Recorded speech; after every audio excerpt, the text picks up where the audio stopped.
introduction? You want to introduce? Okay. Hello. I'm Tori. I meant the topic.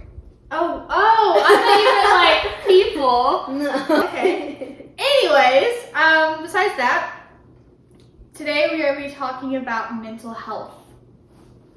Mental health. And the topic is more on Hamlet's mental health. Yeah. So, the topic is based off Hamlet. The whole thing is general teen mental health. Mm-hmm.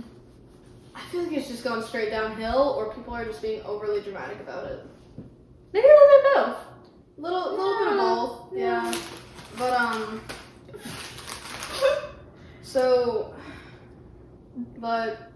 I think it started with anxiety, maybe paranoia. Mm-hmm. Because people have, and I'm not putting anybody down for this, there are people that are on genuine meds for this, but anxiety has to be the root of it all and has to be people over dramatizing it. Because occasionally, like, people can get anxiety when they're in public places. Mm-hmm. It's just how you respond to that anxiety that either makes it better or worse. Mm-hmm. When I'm in public, personally, if I get anxiety, I find a way to distract myself. I don't sit there and I don't, like, think about it. I don't nurse it. I just try to push it away and go move on and do something else, you know? And I think in today's society, like, our teens today aren't very educated on anxiety and how to handle that. And plus, social media has put so much pressure on us, and I feel like that's a big anxiety, depression kind of thing that goes on. Yeah, definitely.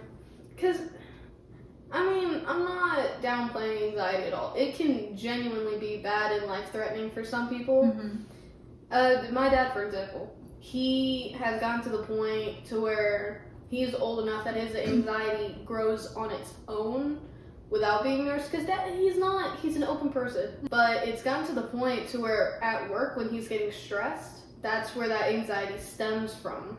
Because he's stressed out, he doesn't know what to do sometimes, or they don't give him the right information. And so it just, like, builds and stacks on top of it. Like, yeah. It's got that whole chain effect. Do you want to start with questions now? Why not? So our first question, do you think Hamlet is going crazy, or is he just pretending in order to find out whether or not the ghost is really his dad? I think it started as pretending. It definitely started because it mentioned it in the poem. He started pretending with that whole rejection thing that happened. If you focus on one thing hard enough, eventually you grow into that. Because that's the only thing you're thinking about. You're not thinking about the other options, you're just thinking of not being this. So either you become that or you become something worse. Which, in his case, he became a little whacked up in the head, you know? Yeah. And I think part of it is he was trying to figure out, what happened to his dad, like how he died. And so I think he acted a little psycho, which part of it he could have actually been psycho, but I think also part of it was he was acting more that way to gather information from his peers. He could have been psycho from the start, from seeing his dad, because normally you don't see ghosts. Yeah. So he could have started psycho and then convinced himself that he was acting. So he could have been crazy from the start. Our next question, how do you think teenagers today are facing or dealing with mental health issues? Not good. They don't deal with it themselves. They go to the doctor and they get a small medication and they think it makes their world so much better. But they're not helping themselves, they're just suppressing it. They're trying to distract themselves from reality. And sometimes that can lead down a very, very bad path. For anxiety, people take depressants. They use things that make you mopey in a way that it counteracts that anxiety. They're just harming themselves in a way that they aren't even comprehending. Because why would you dampen yourself for somebody else? What's the point in it if it's not going to help you? And a lot of it, like I said, like with social media, they're like changing themselves and they're putting so much effort into how they look or how they act to find approval from others. Mhm. And so it's not good. No. Not good at all. And there's another question that kind of ties into that. What things in today's society or today's culture affect your mental health? There's so much of it. There's idols. There's a specific way people want you to look. There's a specific way people want you to act. Mm-hmm. A lot of this is how people grow up because some kids might have been trying to deal with their meds or deal with their anxiety themselves. They could have been trying to deal with it themselves, like helping instead of like suppressing it. And their parents are just like, "Oh, I see you're struggling. Let me take you to the doctor, and they'll give you this, and you don't have to work as hard." Mm-hmm. It just stems from that. Yeah. Yeah, we're known as the lazy generation. I think some of it is our fault, but some of it's also parents being overprotective and trying to do things for us instead of letting us figure it out ourselves. So. No, it's always tough because we have so many things that can help us, that people have made to help us when we don't need that. Mm-hmm. Like, we have,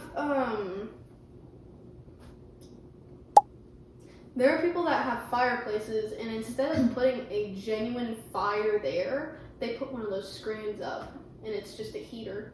That is very depressing, You honestly. First off, you already have a heater in your house, and if you want a fire, set up a fire. Like, have fire pit outside or something. Don't, like, put it on the screen. That's what my dad does. We don't have a fireplace. We have one of those little metal box kind of deals. And in the mornings, as soon as it becomes wintertime, he is up at 5 a.m. setting that fire so we could just sit in the living room and we could enjoy the warmth and watch TV. Yeah. We don't have to have some screen sitting there and an extra heater that we have to pay for. It's financially easier to go ahead and make yourself a fire than to just like sit there and stare at a screen. Mentally, it's easier and better to. Yeah. Yeah. Well, not the spending money part. And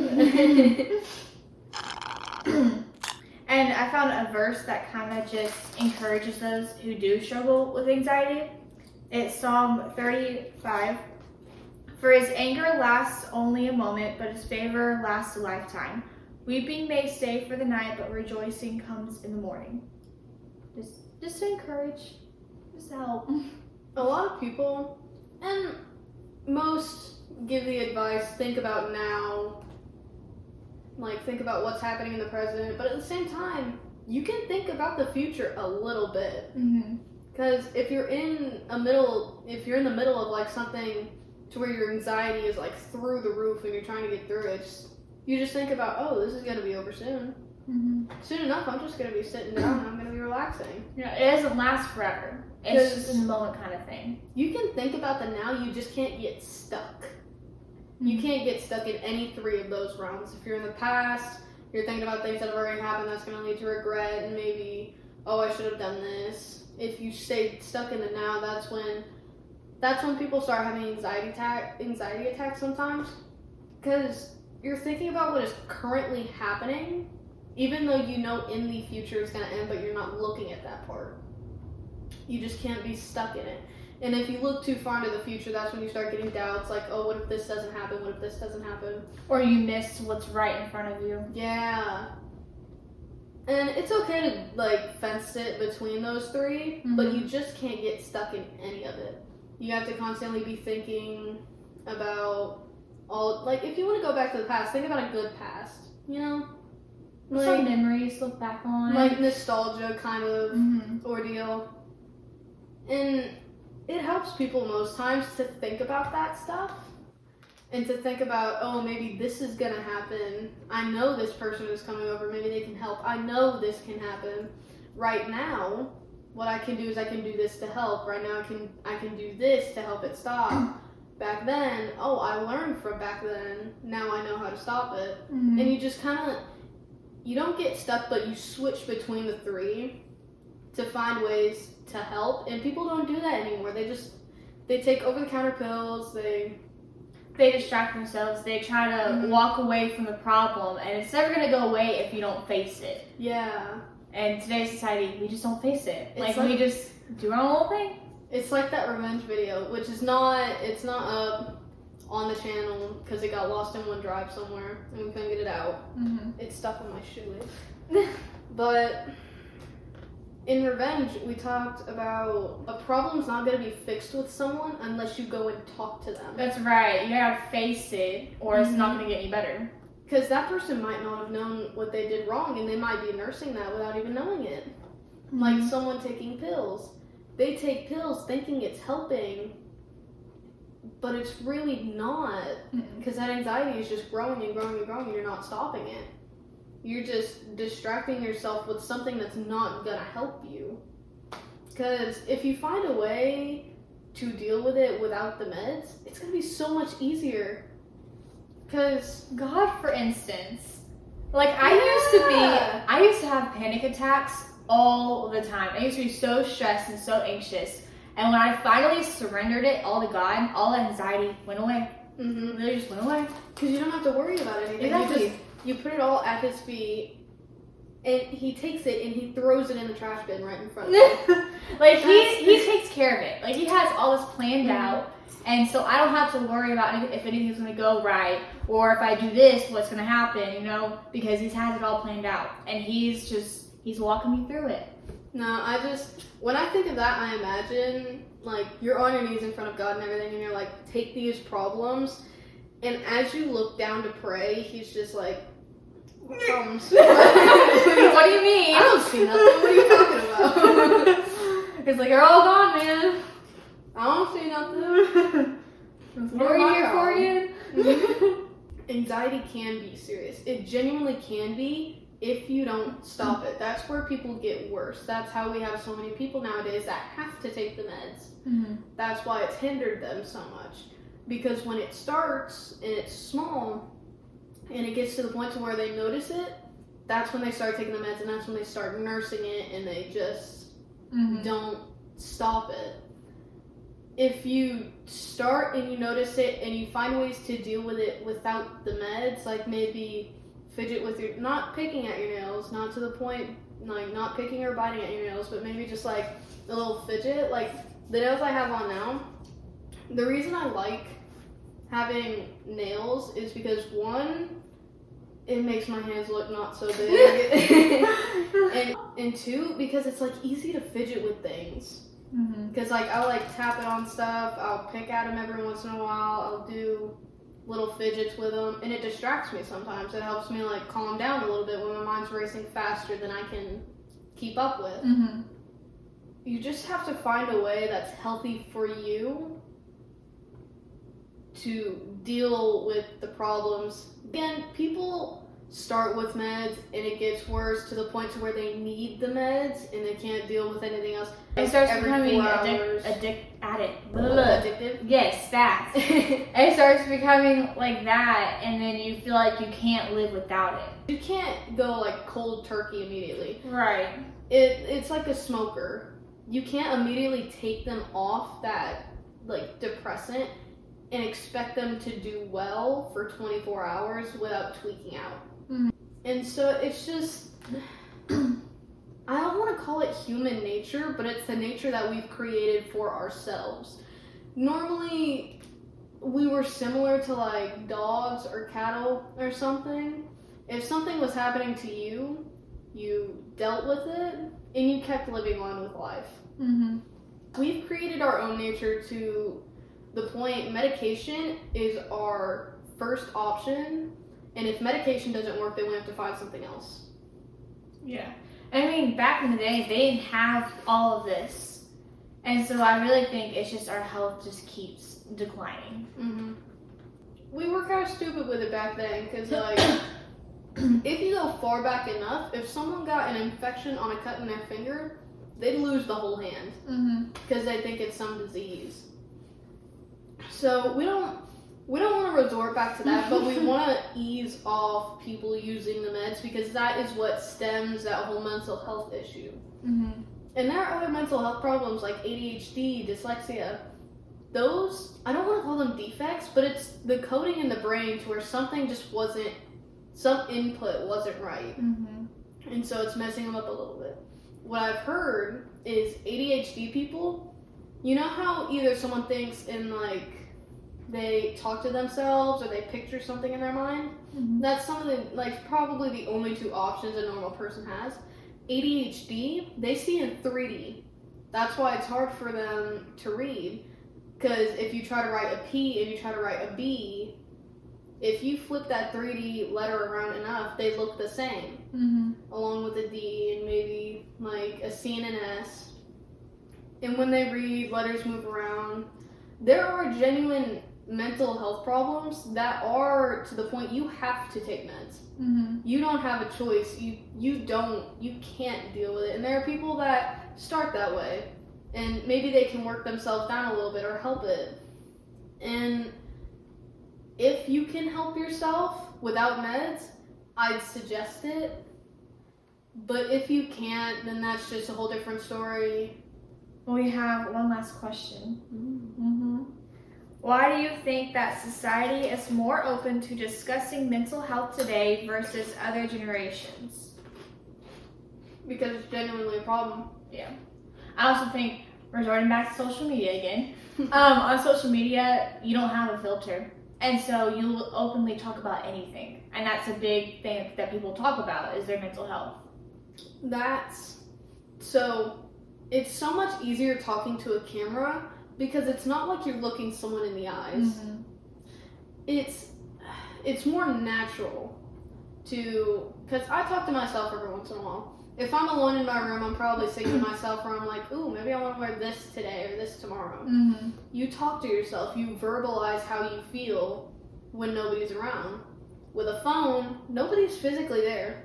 So if you talk to yourself, you feel inclined to talk in a way as if there were someone there, but you know there's not, so it lowers your inhibitions. It's just so much easier talking to an object than it is talking to a person because you know that object doesn't have opinions. It's not going to judge you. It's not going to judge you. It's not going to interrupt you. That only becomes a problem when you decide to post it. Mm-hmm. And that's when it kind of worsens that mental health because then you have people that also don't have filters that are commenting on your stuff. Mm-hmm. And it spirals down. Like, you talk about the style you have. Personally, I do baggy clothes. Like, I look at streetwear. Mm-hmm.